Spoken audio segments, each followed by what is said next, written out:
Hello, hello, and welcome once again. J76NY here, and we are going to be taking a different direction from our planned economy promise of our campaign with our healthcare. I do think that handing some of it over to the private sector in order to make some money is probably a good idea. I'd like to see this up to at least even, if not in the green. But we did make that promise to work on a planned economy, so you know what they say about promises. At least Anton knows what they say about promises. So let's get into the budget allocation to healthcare at the State House office in Dyer, our hometown. Very exciting, healthcare. I was having my afternoon tea in my office and going through the newspapers. One of the headlines piqued my interest. It read, Polio Crisis in Wayland. Before I could start reading, I heard a couple of knocks. Pascal entered and was followed by Lucian. Mr. President, it's time for the scheduled healthcare meeting. Nod. I nodded, and they'd taken their seats, and Pascal produced documents from his suitcase. He put them on the table. Pascal looked at the newspaper I was reading. Very troubling news from Wayland, Mr. President. I've just returned from a meeting with our top scientist on the matter of polio. Seems to be spreading. Might have dire consequences in the region. It's not worried it will stop before it reaches Sordland. What are we doing to prepare, and why am I learning about this from a newspaper? Valid question, I guess. We are already evaluating the situation and did not want to bother you with it. Yes, we are working on a comprehensive report. We have notified all of our healthcare staff, especially the ones closer to the Wayland border. Fortunately, these are also the more rural areas where we lack equipment and staff. What I was told by our researchers was that the current infection rate, there will soon be millions of people affected by polio. We need to be ready for any possibility. I doubt it's that serious yet. Regardless, back to the topic, Mr. Benewall. Pascal put on his reading glasses and went through the documents. He didn't say anything for a whole minute. Let's get started. Put the papers down, cleared his throat, and looked at me. In general, the ministry is somewhat content with the budget decision that was made. At least we didn't get a cut. But I'm still happy that the administration continues to support healthcare at the same level as before, though this limits our options significantly. Healthcare services seem to be working fine and don't require more investment. I'm sure we can improve what we have. We will have to make do with what we have. I want you to lead the way to solutions in healthcare. Not a decision I made lightly.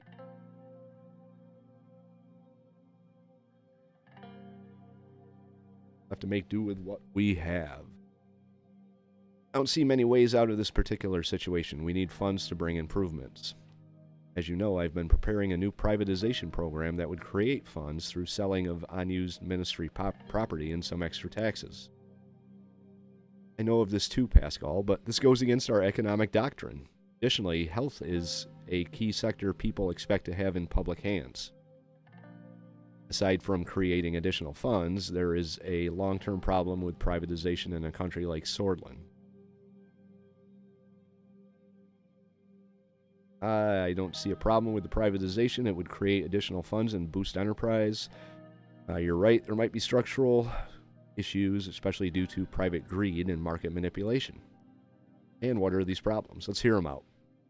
People are always lacking proper health care, even though it is free. What happens when you privatize? Prices increase as state hospitals close due to sales. We will prevent the worst case scenario. There needs to be healthy structural improvements in this sector. This is not Arcasia nor Lesbia. You're talking about Sordland, in which the healthcare is free for now. We have people who have their lives dependent on a service that is free to them. Messing with that structure will definitely hurt us politically in the future. That I know for sure. Got a point, but the choice is yours. We will promote privatization and allow the private sector to invest in buy government health properties. And we will keep the healthcare in state control. Don't allow any private involvement that could endanger core health service. See, this is where the doubt comes into play. He does make good point. It will hurt us politically. But I don't think I'm too far off in saying this. My chances of getting reelected are pretty slim. And we need the money. So there we go. Excellent. We can turn that money into something useful. I shall let my partners know. I don't think this was the right choice. Since we have extra funds, the spending policy question remains. How are we going to spend our money for health? What are your suggestions? We have 3 options to use the majority of our funds on. We can build new hospitals where needed. I think I misunderstood what was happening here. Thought we were going to be making money. We are going to be making money. We're just going to be spending it. Make it, spend it. This doesn't change. Well, let's see what we got. We can spend money on increasing salaries for health workers, or we can spend money to improve existing treatment in rural areas. Building new hospitals sounds interesting. It would also boost our popularity. Free salaries should have a good effect for doctors, nurses, and other staff who work so hard for our citizens. Improved treatment in rural areas is a must. It would prevent mistreatment, disease, and sickness. This will make us popular. So let's build some hospitals. I personally like the idea too, but I don't see the lack of hospitals in certain cities as a huge issue. The real issue is the quality of health staff and access to it in desolate areas, but building hospitals would also be good. Building new hospitals would be more valuable to us from a political perspective. Exactly, Lucian. My thoughts exactly, my friend. A tangible fact we can show and use to our advantages. I believe improving treatment in rural areas should be our focus. It would be best to consider the political advantages of each one, as well as the practical advantage before making a decision. A few minutes went by in contemplation as the moment to make a decision came near. Let's build new hospitals. I didn't really have to think about that one. We shall begin plans of hospital construction immediately. That's all. Fruitful meeting nevertheless. Nice and short. This is the way I like it. Pascal gathered his shit and left. There we go. Alright, so we're building hospitals. Oh, wait, there we go. Government budget back to 0. Ah, there we go. Political benefit and a boost to our budget. Rural threat to public health care. Real threat. Real threat. Reports are coming in that the Rayne administration has decided on privatizing. I did. Oh, yeah. Okay, got it. Whew. What happens when I try reading all this right after I get out of work? Try and rush this episode into existence. Whatever. Reports are coming in that the Rayne administration has decided on privatizing the Sordish health system. If this happens, it would be one of the biggest mistakes of Rayne's president. Thousands of Sordland's rural citizens already lack access to affordable health care. With clinics and hospitals in the hands of greedy corporations, this gap would enlarge even further. But there's going to be more hospitals, so suck it, radical. Ishvail Ursin is right. Troubling and justified case of Ishvail Ursin making its way from the lower courts to the Ministry of Justice and by order to the Supreme Court thereafter.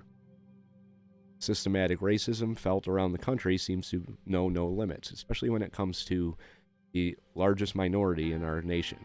The truth is that the situation is very bleak and the Bluish people demand their long-awaited rights. The Constitution protects the individual rights on paper, but those who uphold and enforce the law pay little attention to such legalities. It's even worse when justified legal cases like these are made and appealed to the Supreme Court. The general outcome is always depressingly unjust. Government's iron grip on health ends. The administration has decided privatization will be allowed in the health system. We've seen what state-run healthcare has to offer. Long wait times, outdated equipment, doctors who care more about stamping their time card than serving patients. Analysts at The Economist have run the numbers. We've got nothing to lose by allowing reasonable privatization, by allowing the companies to take the reins, and everything to gain. More competition, better services, and greater incentive for medical innovation. State can't fill all gaps of systems, and therefore the market should aid in these efforts. President Rayne is walking on the path of reason. Thousands protest the new governor in Helgeland. Thousands in Helgeport took to the streets to protest the Agnolian government's increased control over Helgeland's administration following the appointment of a new governor. Demonstrators protested the Agnolian government's decision to appoint a governor from the Agnolian mainland without holding any local elections on the island. Volkslandian leader Chancellor Hegel was quick to condemn the decision. The majority of the residents of the island still claim Volg heritage or have Volkslandian ancestry. Experts say that the increasing tension between Agnolia and Volksland prompted the Agnolian authorities to make the decision with an aim to increase their control over the island. Okay.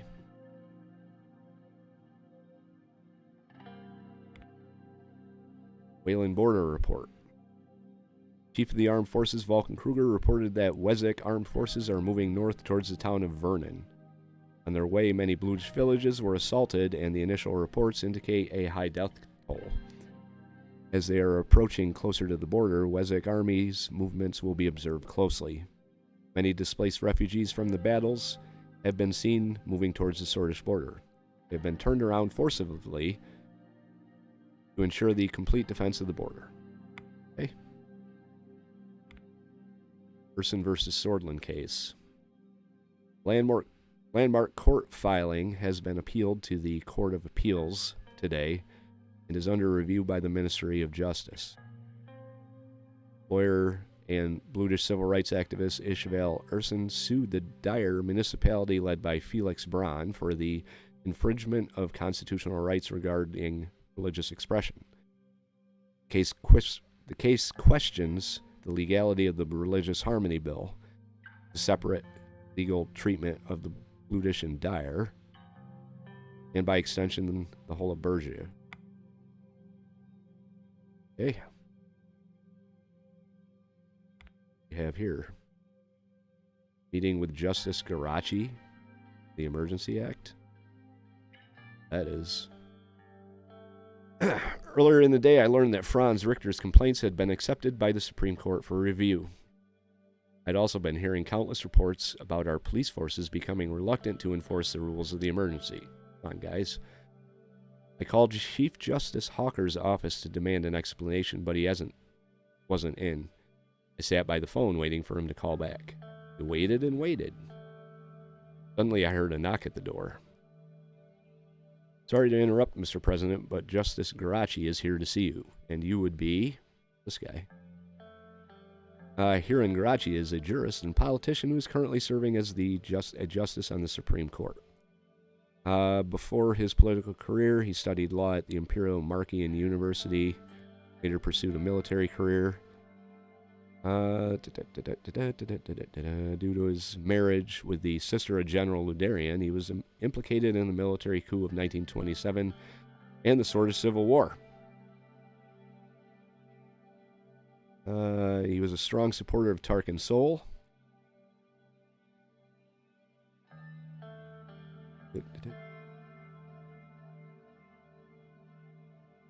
All right, well, that's who he is.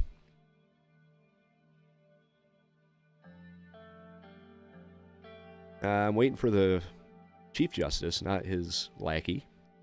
He told me that he's here to talk to you about the Emergency Act. He said he couldn't speak on the phone.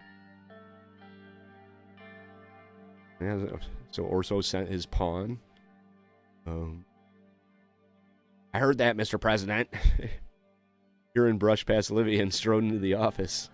Livia gave me an apologetic half-smile, turned and closed the door behind her. It would be wise of you not to be so rude to your partners in the court. I'm sorry if I disappointed you, but Chief Justice Hawker is very busy.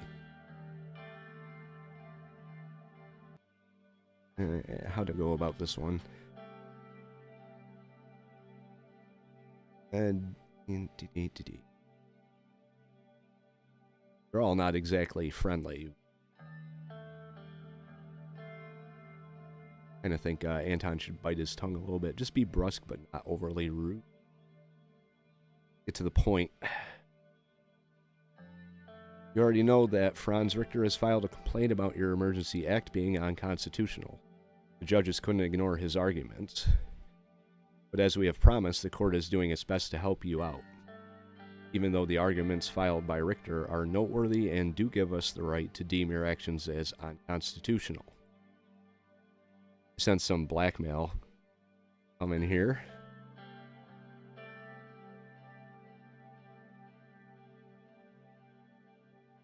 Is that a threat? No, you're getting this all wrong. The Old Guard are happy with the Emergency Act, and Mr. Hawker is currently working on a legal argument against Mr. Richter's case. But, as you know, the Constitution states, no state shall modify or suspend the rights of freedom defined in Article 100 of the Constitution, unless actually invaded or in such imminent danger as will not allow for delay. This is fairly clear. The court promised not to act on this. Yes, we did. Personally, I believe Sordland is more than enough imminent danger to justify the emergency, but we must work within the boundaries defined by our Constitution. I'm sure you understand. I'll be honest with you, there are a few justices who are taking Mr. Richter's side on this. They do believe you are acting unconstitutionally and must be held accountable. With that said, they might be persuaded to rule in your favor if certain other judicial concerns were addressed.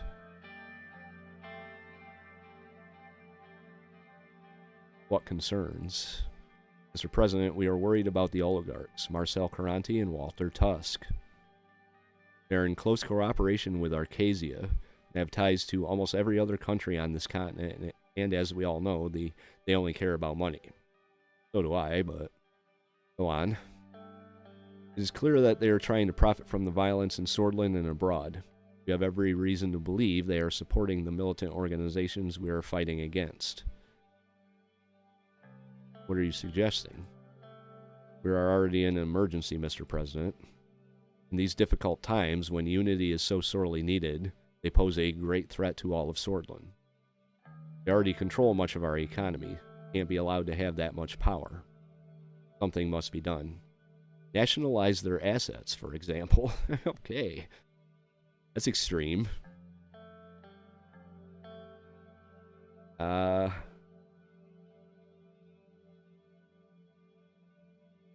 Well, I want that Emergency Act to continue. I also don't like Walter Tusk, but Caranti is my media guy. Well, it doesn't really seem like he's doing a whole lot of help here. I'll think about it. Look, I'm not asking you to do anything, it's just a friendly suggestion. I hope our alliance stands strong. As I said earlier, that this is nothing to worry about. The court will reject Mr. Richter's case, barring any extraordinary circumstance. Well, for now, I must leave. I hope you will think long and hard about what we just talked about. He extended his hand towards mine. I'll shake his hand. Bye, Mr. President. Thank you for your time. I leaned back in my chair. It was my decision to work with the Old Guard right. Even if I was wrong, would I be able to get out of this if I wanted? That's interesting. Ford company contract. Several companies have put forward their bids for the new investment project. The SSC, Underhall Construction, and Taurus Holding Companies have put forward their bid in hope of winning the government contract for the new ambitious investment project. We're going to go with the one that doesn't cost any money. We're definitely not going with Taurus Holding. I don't want to go with Underhaul either, because to hell with Tusk. We'll go with the free one. Alright. What else do we have here? Updates on the situation of education. Or call from Gus Manger. Let's get this call out of the way here. Sun was setting over Wholesword. I was in my office working on the preliminary details that Kira sent over about the curriculum. I think I was supposed to do the other one first. Whoops. Phone rang and I picked it up. President? Make it quick, Yach. Your Manger is on the line, sir. He said it's about an investment. Ooh. Very well. Momentary crackling noise indicated the line changed. You have some good news. Sure, you'll be delighted to hear that, as a matter of fact, I do. I am honestly very glad that I have decided to attend Mr. Vice President's low gathering. Very enjoyable party turned out to be even more enjoyable with actual results out of it. Let's hear the results. I'm happy to inform you that your investment to FC Enrica has been accepted by the board members. Now that we have the president of Sordland by our side, I assure you, this year we will be champions. Sent the signed contract, and we received some really nice merchandise from the team. The investment happened at the right time for the end-of-year profit sharing, too. We were immediately able to reap the financial benefits of the last year, which will be sent to your personal account. Congratulations are in order, Mr. President. I'm glad we went to that party, too. I'm looking forward to more successful ventures we might do together in the future. Thank you for your time. Let me know if there's any opportunities. I will be in contact. Have a good evening.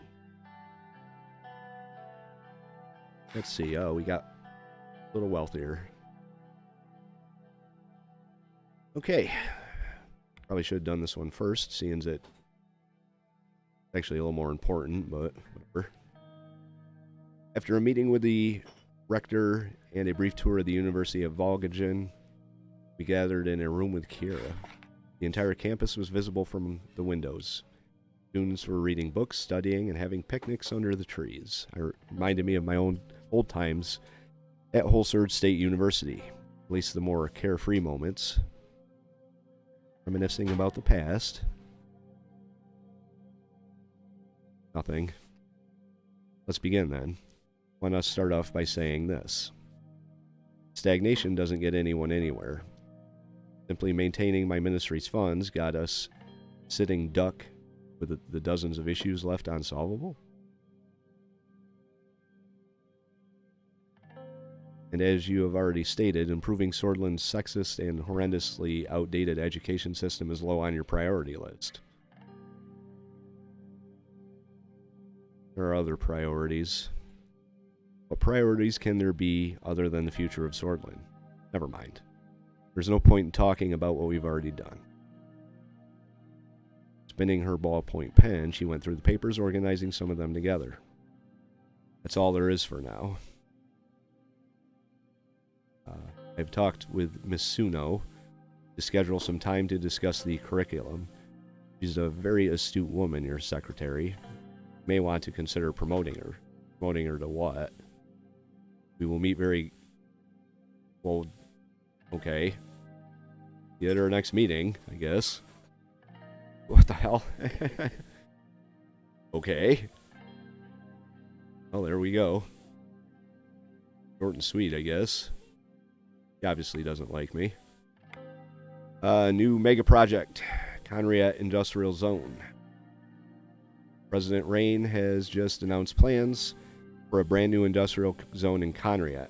As per the announcement, Sordis State Corporation has been awarded with the contract and they will be taking over the daunting task that will be transforming the city.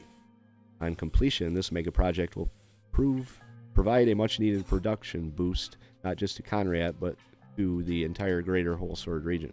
Okay. Wayland refugees fleeing to Swordish border. As Wayland President Victor Smolak continues his operations against Bludish insurgents in his country, a wave of people, Wessex, Swordish, and Bludish, have been attempting to flee the conflict across the border of Sordland. According to the reports from the Alliance of Nations, the situation inside Wayland is becoming increasingly complex, with many different groups and factions entering and leaving the country. The AN report states that international reporters are no longer being allowed inside Wayland, and the information from the country has become increasingly difficult to obtain. It also explicitly warns the neighboring countries of an upcoming refugee crisis. It remains to be seen how the Rayne administration will deal with the influx. I think we already know, don't we?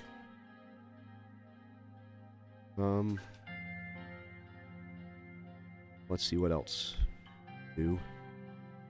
Briefing on the current curriculum in schools. Hey. Kira had scheduled a short meeting at the Ministry of Education to discuss the current curriculum taught in schools. The ministry building was located in the government district right next to the Ministry of Health. It was a tall, narrow, and wedge-shaped, like an open book. Near the front gate, there were many statues of world-renowned scientists and thinkers. The largest, of course, was Advent Einstein, the greatest scientist of all time. Above the main entrance was the familiar inscription, Retin Sister Egg. Wow. There you go. All of that. Education is the premise of progress in all societies and all families. Inside the building, I was greeted by Kira's assistants. They led me to a meeting room where she was waiting inside. Stood and gripped my hand. Get started, but straight to the chase. You've elected not to reform the Swordish education system. I've already voiced my many objections to that, but I respect your decision. There is, however, one sticking point. It involves evolution versus creationism. As it currently stands, schools across Sordland can decide whether to include evolution, creationism, or both in their curriculum. Rural schools often decide in favor of creationism only, which puts students at a disadvantage when it comes to entering university. The effect is especially noticeable among young women. My suggestion is to make the teaching of evolution mandatory and preferably ban creationism altogether. I don't agree with teaching our children supernatural nonsense like creationism. I don't see a problem with teaching our children both theories. Evolution is the idea that ought to be banned. It's dangerous. Not overly religious, but I'm not anti-religious either. I don't see a problem with both. That would be one way to compromise, yes, but does creationism really help to open the minds of our children? The way I see it, it promotes the blind acceptance of the world as it is. No facts or verification needed. I would argue that having more than one option to consider would be a way to open their minds, and banning one or the other would be kind of counterproductive to that. And children should be encouraged to think critically and ask questions, just not about creationism. Right? Is that what you're saying? You have a point. Perhaps there's no place for creationism in schools. Regardless, I don't believe schools need to ban creationism entirely. I don't see the harm in letting students decide for themselves. What about this so-called evolution theory? Why should children blindly accept that? There must be a place for religion in our schools. How else will children learn moral correctness?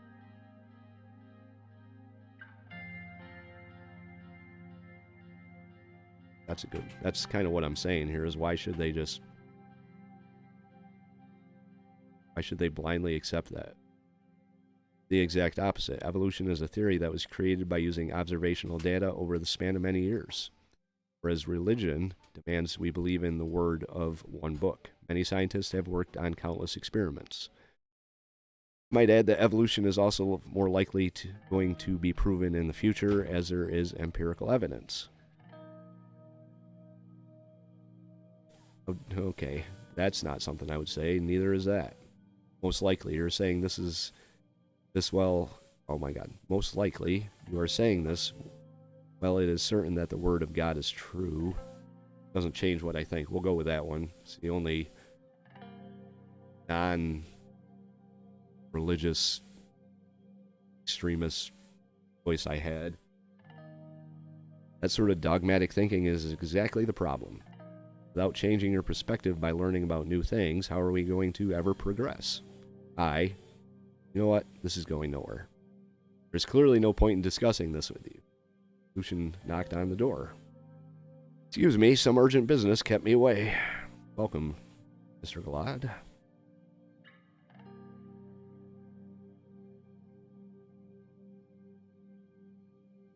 Why were you late? The general staff had some concerns about the Rumburg border. I already provided you with a report, nothing else. Glad you came. I need to hear some opinions that make sense. There we go. Pissed her off. Successful meeting. Continuing from my previous point, it is my conviction that we should require the mandatory teaching of evolution in Sordland's public schools and cut creationism completely out. No. If we want children from rural areas to have the same opportunities as their urban counterparts, this is the way. Opening students' minds by banning something. Does that make any sense whatsoever to you?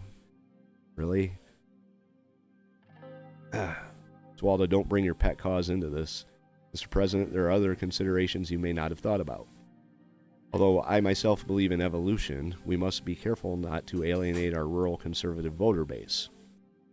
I'm heading in the right direction then, Lucian. Way ahead of you, buddy. We owe a lot to their support. Forcing their school districts to teach evolution could irreparably damage our standing with them. Every modern nation is reducing or removing creationism in their curriculum. Yet we are supposed to allow schools to promote fundamental and, yes, sexist ideas from 1,000 years back. So is this what you're going to do now, copying what other nations are doing instead of paving our own way? If it works, why not? Look at the analysis. It is clear that the superpowers are doing something right.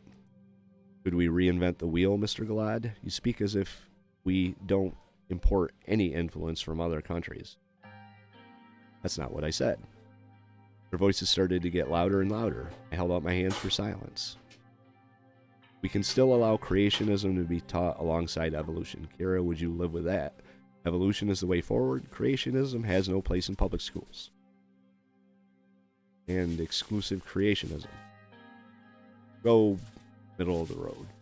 Yes, although I won't like it, I still believe schools are no place for religion. I won't like it either. You'll have to prepare to lose a lot of voters. Whoops.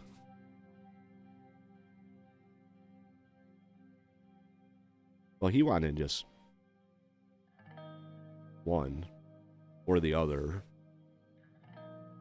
But I'm going to go with both. That's my decision. Your decision. Don't forget, future generations of Sordis youth are counting on you. I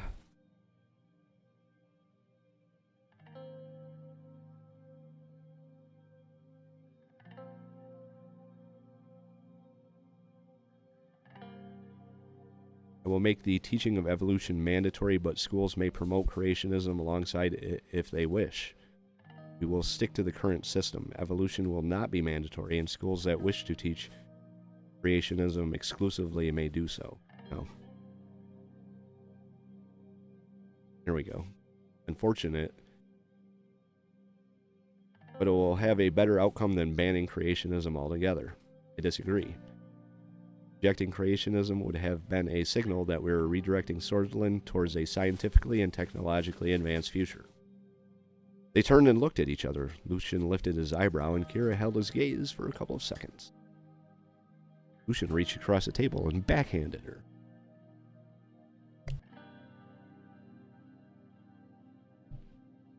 The meeting ended shortly after that. Right. Oh, we got to continue here.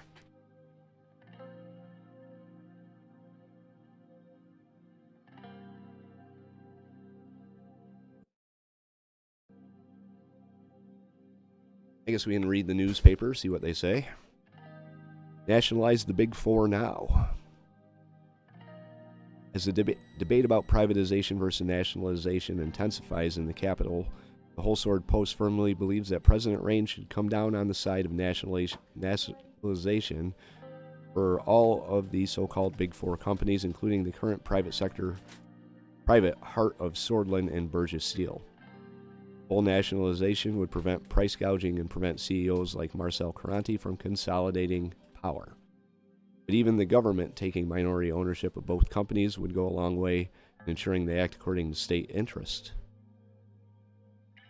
Here, the Whole Sword Post is not a fan of Mr. Caranti. Today, the politically motivated and controversial court case by Ishvail person has made its way to the Supreme Court to be reviewed. Mayor of Dyer, Felix Braun, has dismissed the presence of systemic racism in the region of Bergia and accusations against law enforcement, citing that the Bludish are being influenced by the BFF, who wishes to radicalize the people. All eyes are now on Chief Justice Hawker and the Supreme Court to determine if the case has legal grounds or not. Kizaro raises the Bludish question. Yesterday in the Grand National Assembly, an FP leader, Kizaro Keebner, proposed a law that would make Sordish the only language acceptable in education institutes, boldly standing up for Sordish culture and tradition.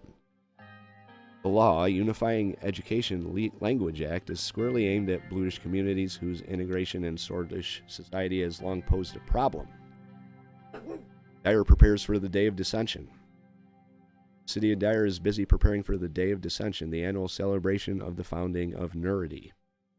Though religion plays a smaller role in Sordish daily life than in years past, the day still holds special importance for many Nurists, thousands of whom have begun undertaking the pilgrimage to the tomb of St. Dast. Anton Rayne will be making an appearance at the event. Good for me. I screwed that up last time, so I'm probably going to write down what I'm supposed to do. Privatization, the future of Sordland. Don't let the pro-government elites fool you. Nationalization of Sordland's Big Four corporations would be a disaster for our country. Instead, we advocate for the privatization of state-owned enterprises, Nita Mining and the Sordish State Corporation. Both companies have grown sluggish from lack of competition, even private interest. Under pressure to catch up with the education systems of Arcadia and United Cantana, President Rayne decided to enforce the teaching of evolution in public schools. We can expect to see some pushback against this decision, especially in Sordland's rural areas where creationism has long been default. Rayne did specify that the teaching of creationism will still be allowed, but this may not be enough to mollify religious conservatives. Rayne's curriculum compromise forces schools to ease it slightly. President Rayne, perhaps swayed by the valid arguments of Education Minister Kira Walda, made the decision to make evolution a mandatory part of public school curriculum. The switch is a huge step forward for Sordland's rural youth, who have long been at an educational disadvantage compared to their urban counterparts. However, in a concession to backwards-thinking conservatives, schools will blah, blah, blah. All right. Something interesting happening in the world here. Got 3 things to check out. Economic report from Volgan, suffering the effects of the economic recession, with unemployment spiking and many small businesses shuttering. The larger agricultural concerns are expected to announce a wave of layoffs as sales slow.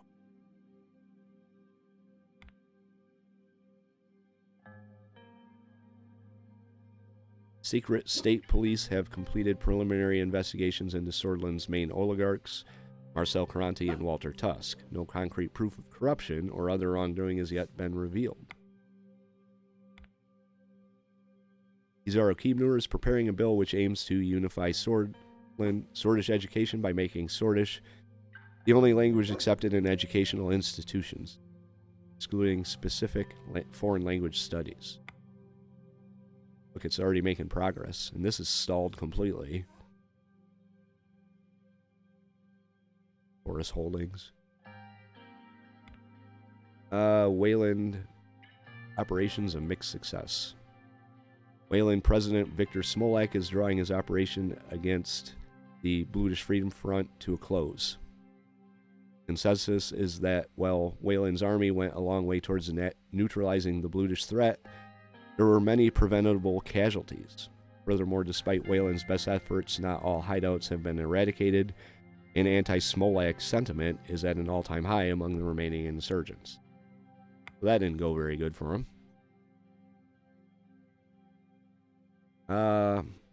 We're at the place again where we can continue to the next turn, so I'm going to call this episode to a close. It was a pretty varied and busy episode. I think we just kind of held our own in that one. This is a good thing, though. It's already showing some progress. I'm going to have to give some thought to nationalizing the oligarchs, or see what we can do from there. What do you think I should do? Think I should go after Karanti and Tusk? Or do you think I should just leave them alone? Let me know that in the comment section down below. If you want to help the series and my still growing channel out, hit the like button. If you want to follow along with Anton as he hopefully pulls Sordland's economy out of the toilet, hit the subscribe and you can come along with us, and we will see you for our next episode. J76NY saying thank you very much for watching, and have yourself a very good day.